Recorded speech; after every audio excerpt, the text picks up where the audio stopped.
When it comes to watering your garden, I think we all have one of these. This is a hose nozzle that allows you to switch to a variety of different settings. Well, oftentimes they either break or we lose them or forget them when we come into the garden. And what we're going to show you today is the different finger positions on the hose. This is actually a viewer request by a kid named Michael. Michael's 13, he's in Ohio, and he asked me, he said, Luke, I don't have a hose attachment. Could you show me how to make the hose attachments with my finger over the hose? And after doing a little bit of research, believe it or not, there's actually different ways that you can get almost every attachment just by using your finger in a varying different position. So we're gonna go through that. This one's for Michael. I would never normally do this, but you know what? Every once in a while, someone asks a fun question. I thought, heck with it. What's life without a little bit of fun? So let's go. So the first one we're gonna try to do is we're gonna try to take our thumb and actually curl it into the hose itself. What that's going to do is it's actually going to funnel just a little bit of water into the bottom, giving us a more, rather than give us just a fully open, it's going to give us more of a direct stream that gives us a little bit more precision. That's probably the simplest one, and that's by basically taking our thumb and pressing it about 3/4 covering the hole, giving you a nice full stream that's pretty direct and accurate. Does your garden look great and you're super happy about it? Do the champagne pop. Next, what we're gonna try to do is we're gonna try to cover most of the hole, but rather than curl our thumb down into the actual opening of the hose, we're going to just kind of leave our thumb open. And what that should do is it should allow the water to come out and kind of fan and wrap around our thumb, giving us kind of more of a mist, but also more of like a flat water, kind of like that. So see, this allows us to water a whole bed. We can water the entire bed rather than straight. We're more flat like this. And that's just by covering about 3/4 of the hole up with your thumb, but not curling it down, but just kind of leaving it up. Excuse me. Next, this one is definitely a little bit more of a tricky one, but it gives you probably my preferred way of watering if I have to use like a finger position on a hose, and that's by using your pointer finger. So rather than your thumb, you're gonna use your pointer finger and actually gonna stick it inside of the hose opening, and it's actually gonna cause the water pressure to kind of wrap up your finger and give you a really straight, but not quite a fan. So this is a fan, right? This is a fan that kind of is also a little bit inaccurate. It kind of goes everywhere, but it's a fan. This, we're gonna curl it in like this. And what this does is it gives us, because it curls up our finger, it gives us a really flat water that we can water this way. That's not quite direct. It's not like this, right? It doesn't have as much pressure because we're letting more water out. We're sticking our finger in. It's basically corking a lot of that water, but it's going up, it's riding up our finger, giving us a very flat stream of water. And if we were to turn it sideways, you'll notice that one side goes further than the other. So by turning our hand up and down, we get just a very flat directional stream of water that we can water our plants with. You dog lover? Do the fire hydrant. Now, what happens if you want to use like a soaker? So this is a pretty direct stream of water. It's got a lot of pressure. If you put it down into like a young pot of plants, you're going to disturb a lot of soil. So a lot of times they like that kind of soaker, that kind of, it's all of the water coming out, but it's not in a very direct stream. All we're going to do is we're going to take our hand and we're going to loosely cover it to block that stream of water. We're basically going to allow the water to kind of circulate in our hand, so we can basically water like this. We're basically catching the water in our hand, we're cupping it, and it's essentially losing that speed coming out of the hose. And yeah, you can turn your hose pressure down for sure, absolutely. But you can take your hand like this and you can water just like that.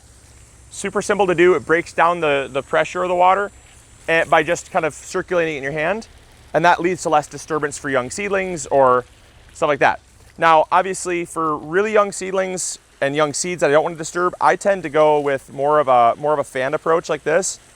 It's a little bit more wasteful, a little less accurate, but it gives you a really fine dispersion of water without having like a watering head, a watering nozzle. And so if you're on a budget, I mean, it's definitely something you can totally try as well. Taylor Farms lettuce. Now this one's really tough. This next one's super tough. I kind of had to practice it beforehand, but this is a split stream. So if you have to water like if you're watering two different parts of the garden, you want to miss, like I'm hitting my beans and I'm hitting my marigolds in the other bed, but I'm really getting nothing in between. What we're doing is we're taking our finger, we're curling it down, we're sticking it directly straight in. You'd think it's got a lot of pressure, but what happens is a little bit comes out of the left and the right, but you kind of have to work your finger around to kind of get that right split where it's kind of dividing it up 50-50. Once you get it, it's not too terrible. It's not too bad. I do find that every once in a while, I have to kind of kink the hose a little bit. Give it a little partial kink to kind of cut the pressure down, because otherwise it kind of rockets. This one's definitely probably the tougher, and I don't really know a time in which I would actually use this. Like this is, like that right there is perfect. I mean, I'm literally only watering what I would want to water, but I don't know a time in which I would actually use that. But Michael, I hope you're at least finding this to be fun. I'm basically completely soaking myself in the process, and I look like a crazy person. Or if you're a lover of romance movies, you could do The Notebook. But you know, hey, I do understand that for a lot of young gardeners, sometimes getting the essentials are the most important, and then you're working with what you have, and you might not have enough money for a hose attachment yet, but or maybe you just want to have fun with it and work with what you got. So honestly, I think that's kind of just about it in terms of your different hose attachments you could do with your finger. There aren't really too many more. One of the things with a hose attachment that I will say is, you know, you have so much more variability with a hose attachment. Like that's just undeniable. I mean, I can't do a shower setting. That's not possible. You can't do that. I can't really do a central. There's several ones you just can't do. So like you just can't do that with your finger, unfortunately. You can do the jet. You can do the mist. Mist is, you got to really cover. I'll show you mist. You got to really cover, and a lot of times it ends up spraying everywhere. You know, when it comes to mist, you could probably replicate mist, but it's really hard to get this fine of a mist with your finger. It'll be more of a spray, a fan. It's not quite easy to get a mist setting. Shower, like I said, that's impossible. Jet, you can do jet, just obviously high pressure, cover, you know, leave a little bit of room for your thumb to let water out there. The center, like that's just not possible. I mean, you're not gonna get that. That's through holes being drilled really precisely. The flat, you can definitely do the flat. You can definitely do the full, and you can definitely do the cone. You can definitely do all those, and you can definitely do the soaker. So honestly, when it really comes down to it, there's only a couple settings you can't do. And so when it comes down to it and you got nothing else, the great thing is you can use this as your tool. What happens if your hose won't reach? You gotta water those plants, do the Pope. So it's definitely a different video than what I normally would do, but I love young gardeners. I love young gardeners getting into kind of figuring problem solving and trying to work with what they have. I think that's awesome. I mean, that's ingenuity at its finest. And that inquisitive nature of how do I make do with what I have is, you know, that's respectable. I love that. So Michael, thank you so much for watching. I really appreciate it.